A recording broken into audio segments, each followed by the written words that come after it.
recours à cette technique.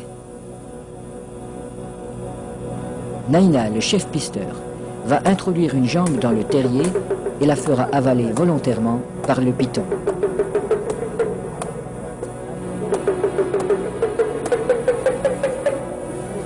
Il est indispensable de posséder le remède qui a été fourni par le sorcier.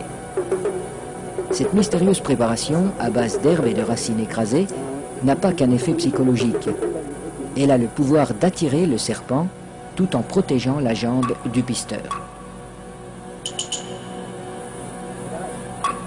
Le remède agit encore comme un lubrifiant. En imprégnant un tissu qui entoure la jambe, il facilite sa pénétration dans la gueule du reptile.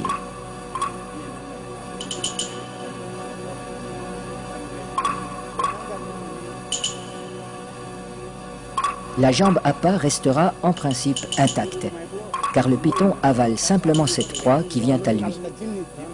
À peine sera-t-elle attaquée superficiellement par les sucs digestifs.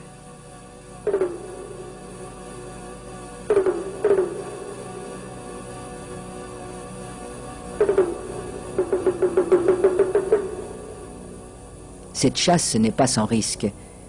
Un python particulièrement puissant pourrait entraîner l'homme dans son repère. La jambe restée à l'extérieur limite ce danger, mais le pisteur court le risque d'être désarticulé.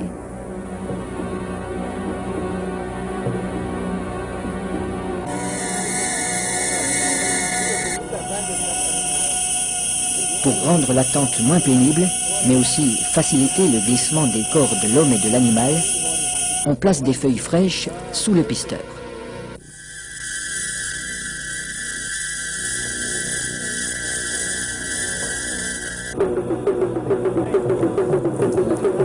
Sa jambe est déjà avalée au-delà du genou quand il commande qu'on le tire en arrière.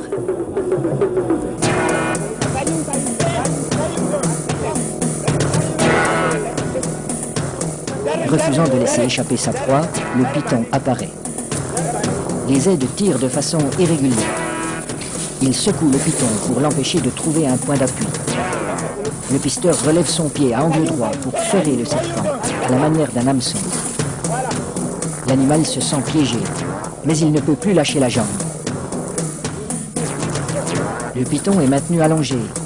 Il faut éviter qu'il ne s'enroule. Cette position lui enlève une grande part de sa force. Pour dégager sa jambe, Naina déchire la gueule du python au couteau.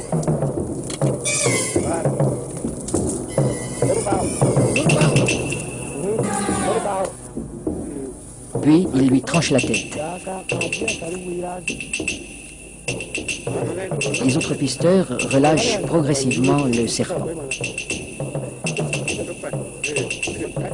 Dans un premier temps, le corps décapité reste inerte. Puis apparaissent des ondulations nerveuses de plus en plus puissantes.